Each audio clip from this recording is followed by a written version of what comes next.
Rencontre avec le ciel et l'enfer première partie. Je m'appelle Lilian Blessing, de Nairobi au Kenya. Je suis ici pour partager un témoignage de ma rencontre avec le Seigneur Jésus au sujet du paradis et de l'enfer. Selon la Bible, le témoignage nous aide à vaincre. Il est écrit dans le livre d'Apocalypse midi 11. Et ils l'ont vaincu à cause du sang de l'agneau et à cause de la parole de leur témoignage, et ils n'ont pas aimé leur vie jusqu'à la mort. Si je vais partager ce témoignage, ce n'est pas pour une quelconque raison mais pour nous aider tous à vaincre Satan en tant que corps du Christ. Je suis un croyant né de nouveau depuis 2008, depuis les violences post-électorales dans mon pays, le Kenya.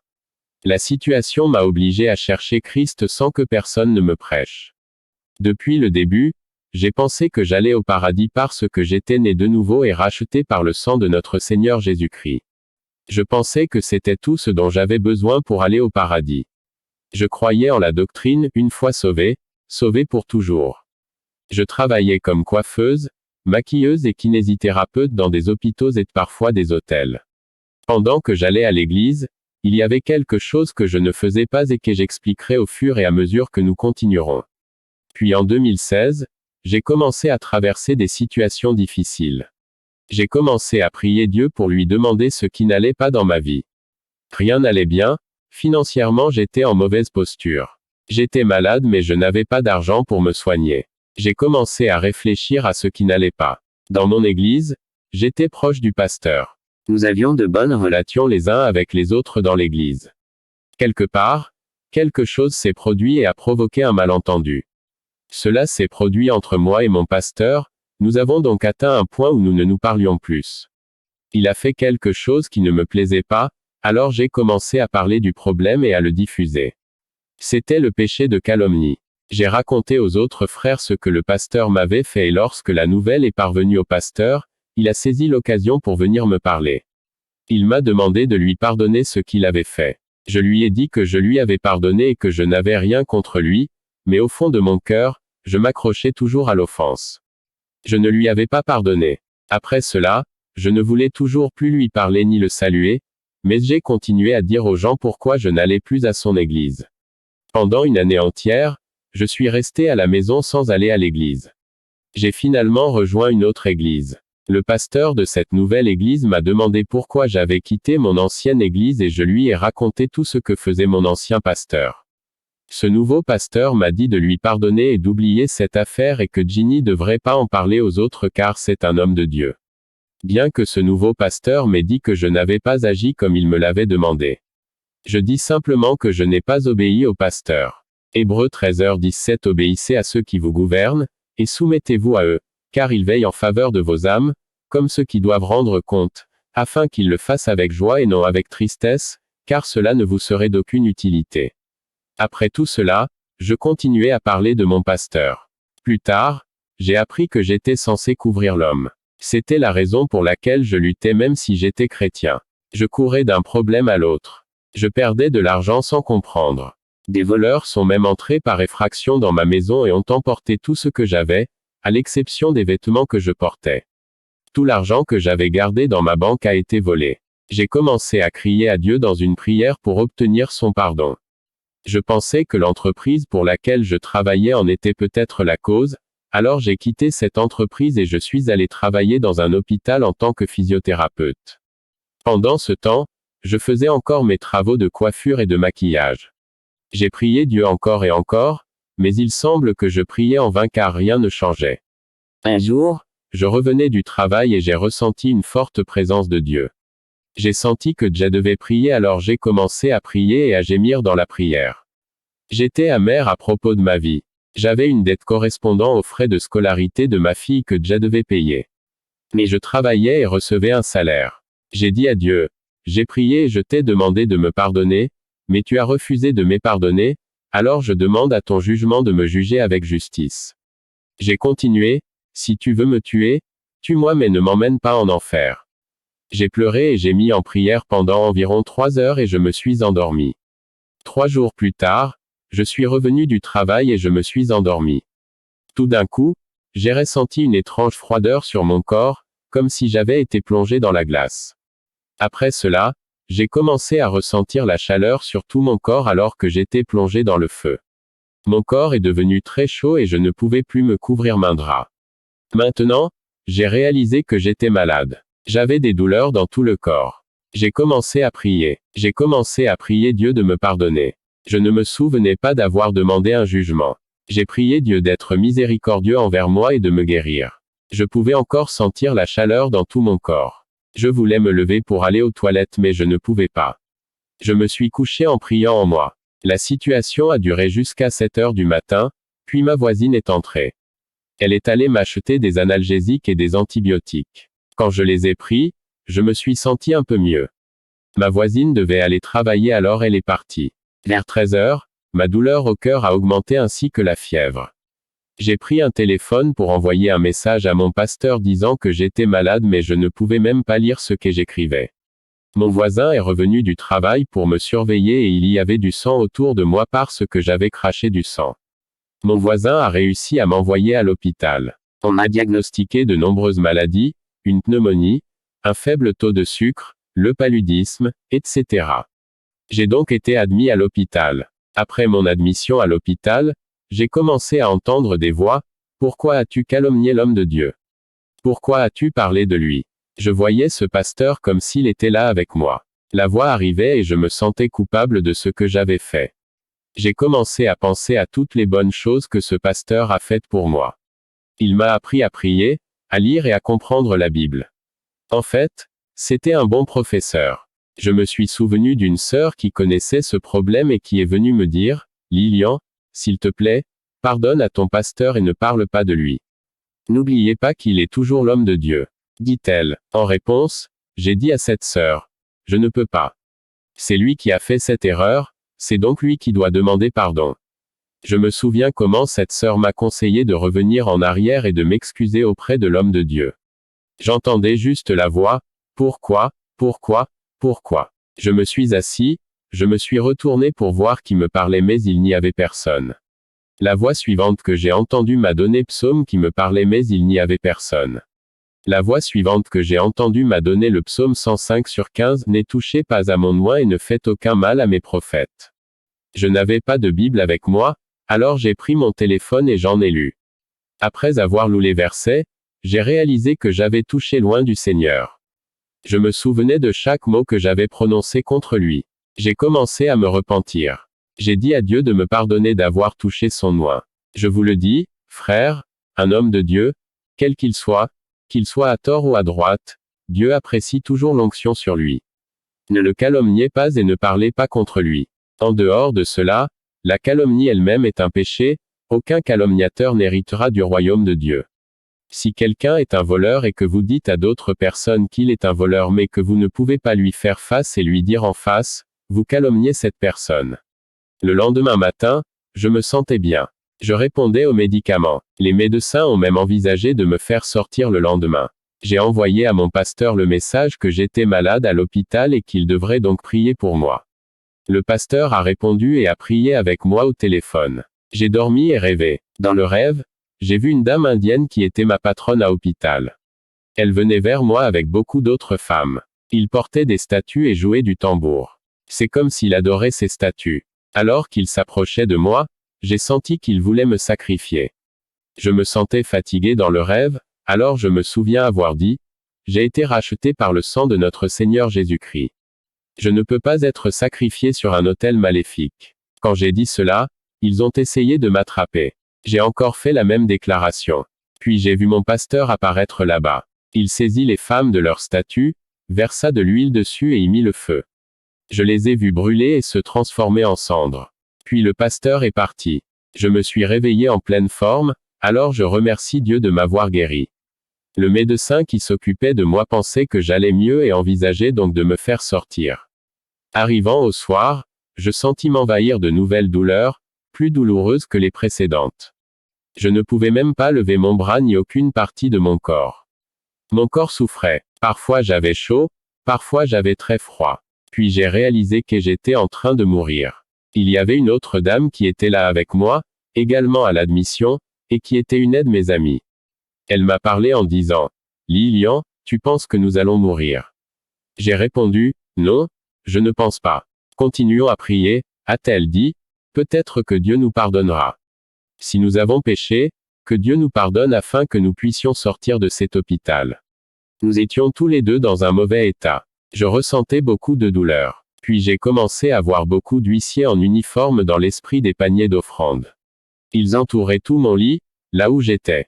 La deuxième personne que j'ai vue était le pasteur que j'avais calomnié. Je l'ai vu à mes côtés. Le troisième groupe que j'ai vu était constitué de toutes les femmes avec qui j'avais l'habitude de tresser leurs cheveux et de le maquiller le visage. Ces dames m'obligeaient à tresser leurs cheveux de la même manière qu'avant de tomber malade. Certaines voulaient que je le maquille le visage, d'autres voulaient que je mette du vernis à ongles cutex sur leurs ongles. Je ressentais de la douleur, mais j'étais aussi obligé de me coiffer. Les huissiers étaient là, le curé était là et ces dames aussi. Je ne pouvais parler à personne. Je priais Dieu en disant, « Dieu, je suis en train de mourir, mais s'il te plaît, ne permets pas à mon corps de s'approcher de l'enfer. » Vers 18 heures du soir, cette femme qui était avec moi est décédée et elle a été emmenée hors de la salle. Maintenant, j'étais seul, la peur m'envahit. Cette femme et moi avons admis que nous ne mourions pas et maintenant elle est morte. Je savais que j'étais en train de mourir mais j'ai dit au Seigneur de ne pas me quitter et de ne pas laisser mon âme périr. Frères, tout péché dont vous ne vous êtes pas repenti, vous le verrez avant de mourir. L'infirmière de nuit est venue me voir. Elle a essayé de me parler mais je ne pouvais pas parler. Elle a réalisé que mon état était si mauvais. Alors que j'étais allongé sur le lit, Ginny pouvait pas lever le bras ni faire quoi que ce soit. J'ai commencé à penser à ma famille, à ma mère et à ma fille. J'ai dit, je suis en train de mourir mais qui prendra soin de ma fille? Alors que j'étais inquiet et que je réfléchissais, une voix m'a répondu, arrêtez de pleurer pour votre fille et commencez à pleurer pour votre âme.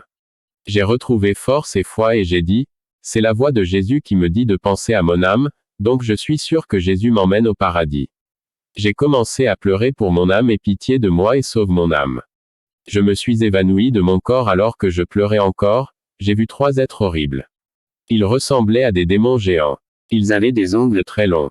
Ils sont venus vers moi et ont saisi mon cœur. Ils ont commencé à me tirer le cœur avec rigueur. C'était très douloureux. Mon cœur était douloureusement débranché sans pitié. Je ressentais tellement de douleur. Plus je pleurais et invoquais le nom de Jésus, plus il le faisait. J'ai réalisé qu'il n'y avait pas de percée. J'étais en train de mourir mais j'ai continué à appeler Jésus à me pardonner et à m'emmener au paradis. Finalement, ils m'ont douloureusement débranché le cœur. Frère, la mort d'un pécheur est très douloureuse. Il n'y a ni repos ni paix pour le pécheur. RIP n'existe pas pour le pécheur. Lorsque l'esprit quitte le corps, c'est très douloureux. Lorsque l'âme quitte le corps et que vous êtes dans le péché, c'est la chose la plus douloureuse qui soit. Ils ne m'ont pas parlé depuis le début. Maintenant, je voyais mon esprit sortir de mon corps, s'élever dans l'obscurité totale. Quand j'ai baissé les yeux, je pouvais voir mon corps allongé sur le lit. Ces 3 hommes étaient toujours avec moi. Je voulais monter plus haut que mais ils me tenaient fermement pour que je ne puisse pas leur échapper. À ce stade, j'invoquais encore Jésus en disant, « Jésus, ne m'abandonne pas, ne me quitte pas. » Au fur et à mesure que nous avancions, j'ai vu une petite lumière apparaître alors j'ai décidé de suivre cette lumière. J'ai réussi à monter et à suivre cette petite lumière. Les 3 hommes restèrent maintenant dans l'obscurité alors que je montais plus haut. Je suis apparu dans un certain endroit qui avait l'air si glorieux. C'était plus brillant, plus beau que la lumière du jour. Alors quand je suis arrivé, je n'ai vu personne. C'était un pays étrange. Je me suis demandé, où suis-je?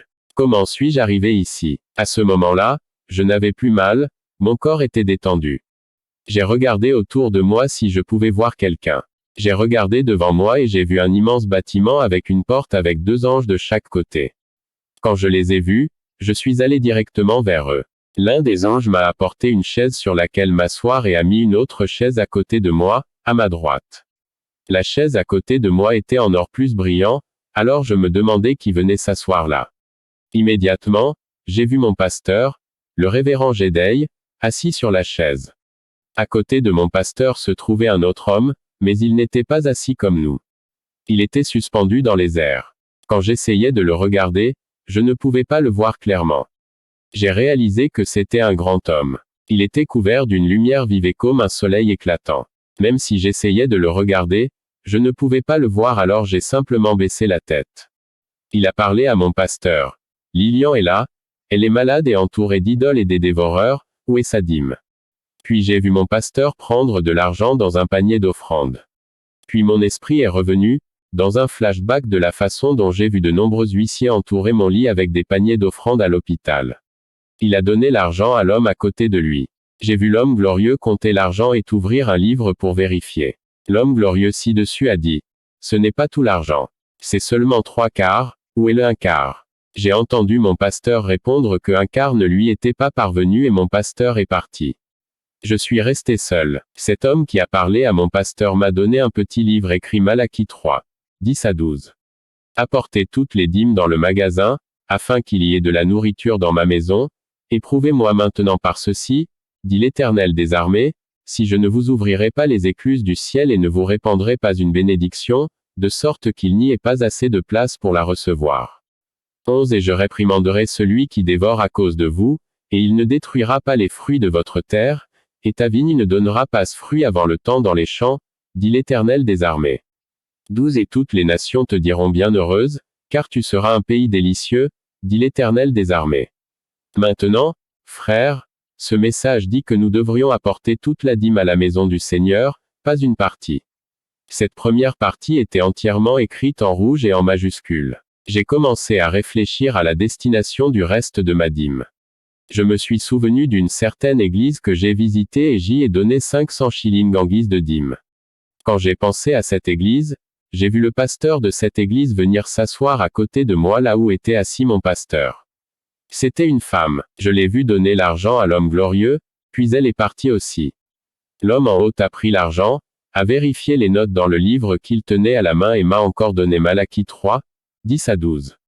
Après avoir lu la même écriture une deuxième fois, j'ai commencé à réfléchir à nouveau. Maintenant, je me souviens que j'étais allé dans une autre église et que j'avais donné 700 shillings comme dîme. Immédiatement, quand je me suis souvenu de cette église, j'ai vu le pasteur de cette église dans un hôtel. Il prit l'argent dans le panier d'offrandes. Il a acheté du poulet et des frites et y a mangé avec des amis. Après cela, il est venu chercher l'argent restant, a acheté du crédit et a mis son téléphone. Après avoir vu cela, j'ai été ramené à Malachie 3, 10 à 12. Après avoir lu cette écriture, l'homme au-dessus de moi m'a donné une enveloppe qui appartient à Christian Foundation Church. C'était une enveloppe de dîmes. Dans notre église, l'enveloppe de dîmes est différente des autres offrandes. Les enveloppes de dîmes étaient uniquement destinées à la dîme et nous n'écrivons pas nos noms ni nos numéros de téléphone sur les enveloppes. Il n'y a donc aucun moyen que vous puissiez dire que votre pasteur sait combien vous donnez pour la dîme. Point. Ce que j'ai réalisé, c'est qu'une fois que nous donnons cet argent, il est enregistré ci-dessus pour le jour du jugement. Alors l'homme m'a donné l'enveloppe et m'a demandé, le 6 novembre 2016, cette enveloppe contenait 2000 shillings, mais pour le moment, elle ne contient que 1000 shillings. Il m'a demandé, où sont les 1000 shillings? Puis je me suis rappelé que j'avais reçu mon salaire de 20 000 shillings et que j'avais mis 2000 shillings de côté pour la dîme. Quand je suis allé à l'église, le président annonçait que ceux qui s'étaient engagés à contribuer devaient apporter leur argent car ce jour était la date limite. J'ai donc décidé de diviser la dîme en deux, une moitié pour le projet et l'autre moitié pour la dîme. L'enveloppe que l'homme ci-dessus m'a montrée était la même que celle que nous avions dans notre église avec mes 1000 shillings à l'intérieur. Puis j'ai appris que je n'étais pas censé partager cet argent.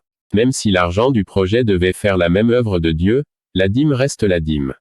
Vous ne pouvez pas diviser la dîme et la donner comme une autre offrande. C'est ce que j'apprenais à cette époque. Il existe des registres pour que chaque dîme que vous avez donnée soit enregistrée au ciel. Après cela, il ne m'a plus donné le livre. Au contraire, il m'a parlé en disant, « Apportez toutes les dîmes dans mon magasin. » Après qu'il m'ait parlé, la lumière a disparu. J'ai regardé pour voir celui qui me parlait. Il n'était pas là. J'ai regardé où étaient les anges. Il n'était pas là. J'ai vérifié sur le siège du pasteur, il n'y avait personne.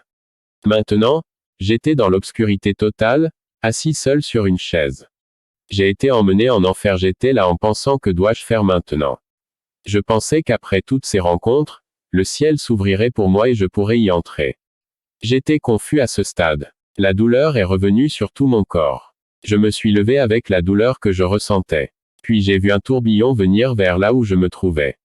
J'ai levé un pied pour vouloir courir, puis au deuxième pas j'étais ailleurs. Je me suis retrouvé dans un endroit très étrange. C'était comme un désert, rien ne bougeait, aucune créature, aucune maison ni aucun arbre. Tout était silencieux. C'était juste un désert. J'avais tellement mal que j'ai préféré mon séjour à l'hôpital. Je ressentais le double de la douleur que j'avais ressentie à l'hôpital. Je me suis souvenu que je devais invoquer le Seigneur Jésus. J'ai commencé à l'appeler mais il n'y a eu aucune réponse. Soudain, j'ai commencé à entendre des voix venant de la clandestinité. J'entendais les gens pleurer, se battre et courir. Ils couraient comme l'armée kenyane dans leurs bottes mais je ne voyais personne. J'ai décidé de baisser les yeux pour voir d'où venaient les bruits. Quand j'ai regardé, j'ai vu une immense maison sombre. Il y avait 2 portes doubles qui s'ouvraient toutes deux largement sur les côtés. Lorsqu'ils ont été ouverts, j'ai vu un feu à l'intérieur. Comme un ascenseur, cette maison se déplaçait lentement de bas en haut et se tenait face à moi.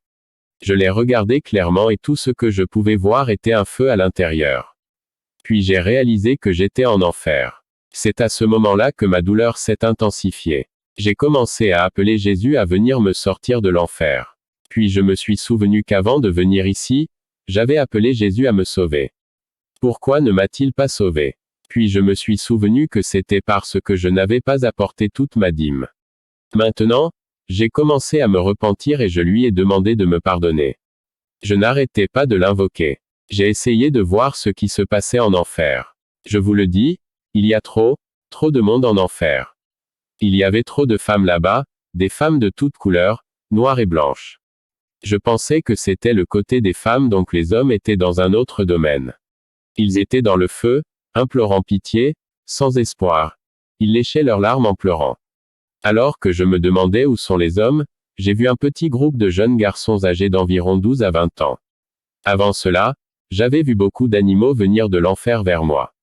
C'étaient des reptiles de toutes sortes, des animaux impurs comme des lézards, des grenouilles, des serpents, des rats, etc. Je ne pouvais pas non plus voir d'animaux domestiques comme des chats, des moutons ou des vaches. Ces créatures étaient partout sur mon corps, sauf sur ma tête. Les autres animaux sauvages m'entouraient et se moquaient de moi. Ils se saluèrent avec un high five. C'était une expérience douloureuse de les voir se moquer de moi. Dans la vraie vie, je mettais des pantalons et je me maquillais. J'avais l'habitude de tresser mes cheveux de toutes sortes de styles car comme je vous l'ai déjà dit, j'étais esthéticienne. J'avais l'habitude d'appliquer du vernis à ongles cutex sur mes ongles, alors certains animaux inséraient leurs ongles pointus dans mes ongles et les tiraient avec force. C'était tellement douloureux et j'ai pleuré. Plus je pleurais, plus ils se moquaient de moi. En fait, les singes se moquaient de moi. La plupart du temps, les singes sont venus et ont commencé à m'épier les sourcils parce que j'avais l'habitude d'appliquer un crayon pour les yeux. Ils ont retiré les crayons pour les yeux avec leurs ongles pointus. C'était très douloureux. D'autres ont essayé d'essuyer le maquillage. D'autres essaient d'enlever le rouge à lèvres de mes lèvres. J'ai adoré appliquer la couleur violette. Des gens en enfer pour une fausse beauté et un habillage indécent. Je me suis demandé, pourquoi ces animaux me font-ils ça? Immédiatement, une écriture m'est venue à l'esprit, Jérémie 4h30. Et quand tu seras gâté, que feras-tu? Même si vous vous habillez de pourpre, même si vous vous parez d'ornements d'or, même si vous déchirez votre visage avec de la peinture, vous vous rendrez en vain beau. Tes amants te mépriseront, ils en chercheront la vie. J'ai réalisé que lorsque je sortais de mon corps et que je descendais, j'avais un vêtement crème avec des taches mais que lorsque j'atteignais les portes de l'enfer, mon habillage était différent. Cette fois, je portais un pantalon en jean et un haut sans manches. J'avais du maquillage sur le visage et du rouge à lèvres. C'était mon style de vie et la façon dont je me décorais. Même si je pleurais avec tous ces animaux, je voulais aussi voir ce qui se passait en enfer. En regardant, j'ai vu des adolescents danser avec des démons très sales. Puis je me suis demandé, pourquoi ces adolescents dansent-ils avec ces sales démons? Il y avait des lumières comme des lumières disco mais j'ai réalisé qu'ils dansaient dans une église. C'était une équipe de danse dans une église. C'est comme ça que je l'ai compris. De là, j'ai vu également un autre groupe de dames en cercle. Ces dames dansaient aussi avec des démons puants. Ils forçaient ces femmes à danser et j'ai vu les femmes porter des talons hauts. Mais en affichant la version Webier me suis demandé pourquoi ces femmes dansent ici. J'ai immédiatement pensé à un verset, Ésaïe 3, 16 à 18. En outre, dit l'Éternel, parce que les filles de Sion sont hautaines, et qu'elles marchent le cou tendu et les yeux dévergondés, marchant et mâchant en marchant, et faisant teinter leurs pieds. 17 C'est pourquoi l'Éternel frappera d'une croûte le sommet de la tête des filles de Sion, et l'Éternel découvrira leurs parties cachées. En ce jour-là, le Seigneur enlèvera la bravoure de leurs ornements teintant autour de leurs pieds, de leurs calottes et de leurs pneurons comme la lune. Lorsqu'une femme met des talons hauts, elle marche en fait avec le cou droit et elle a l'impression d'être au sommet du monde. Lorsque vous marchez, vous teintez avec vos pieds et secouez votre corps. Vous désirez attirer de nombreux regards sur vous. Alors il dansait avec ses talons hauts et j'ai réalisé que c'était mal de les porter.